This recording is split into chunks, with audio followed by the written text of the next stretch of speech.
sapa nguyut delikake simpon delik ngopo simpon delik ngopo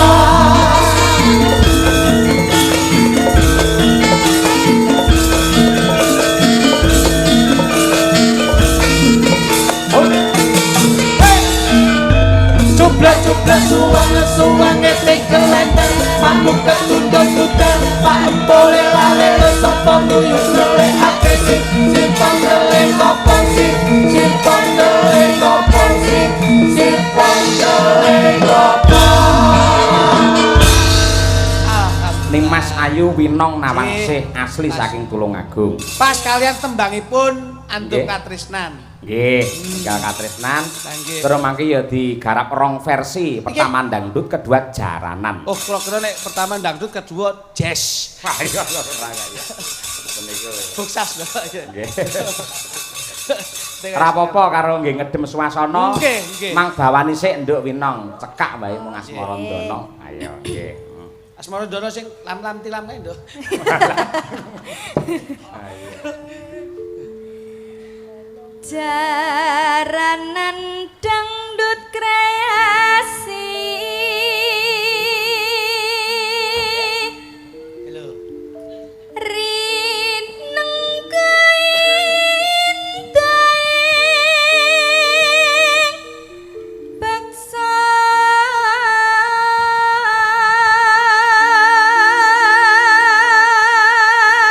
Kalih matur nuwun Kang Kewer.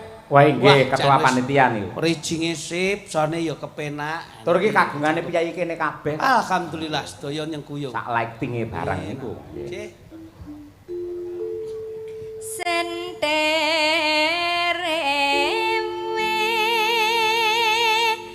jaran pegon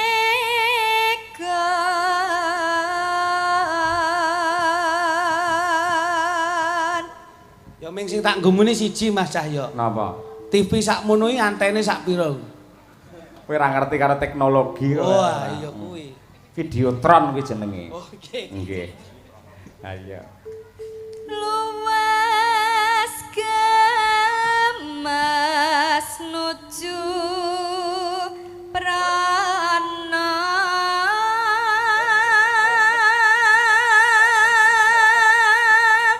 No. pinter agawe prangto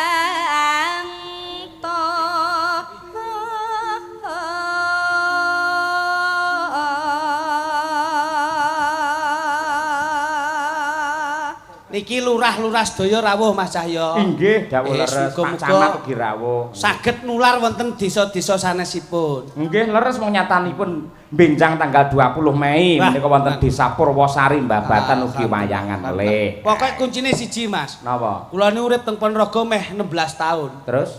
Kok angger dalang kos Jawa Tengah. Hah? Teng riki ben iso laris niku kuncine siji. Apa? Aja larang-larang. Mesti laris nih kene. Sing larang ya sapa wong ya wong Pokoke semene. digawe Aku wong 50 sampean wong loro kok ya. Sip. Pokoke didamel selawe sak rijing ngeten iki. Nah. Pas cukup. Dadi paling ora ki nanggap Cahyo kun tadi ping 10 gratis pisan. Ngomong sapa tak kepruk kowe ora. Kene iki manut karo panitia kok. Ya nah. sinden winang tulung agung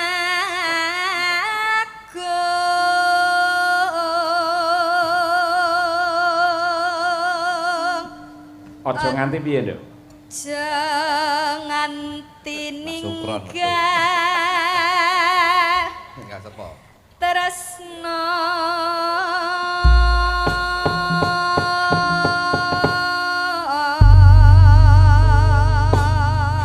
Terima kasih. Ninggal katresnan. Aja nganti awake dhewe ninggal katresnane piyayi ingkang lenggah wonten ing laladan mriki. Ayo.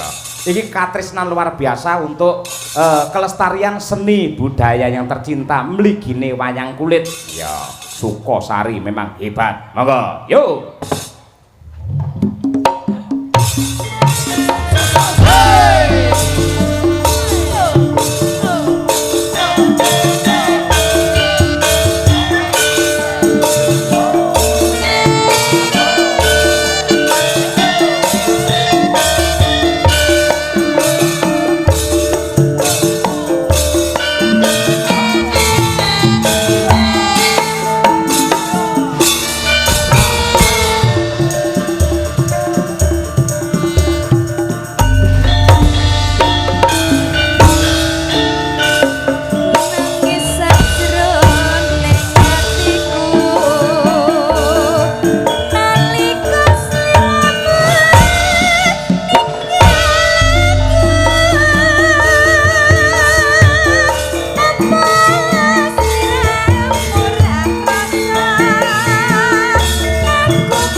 Tepuk tangan untuk Winong Nawangsih.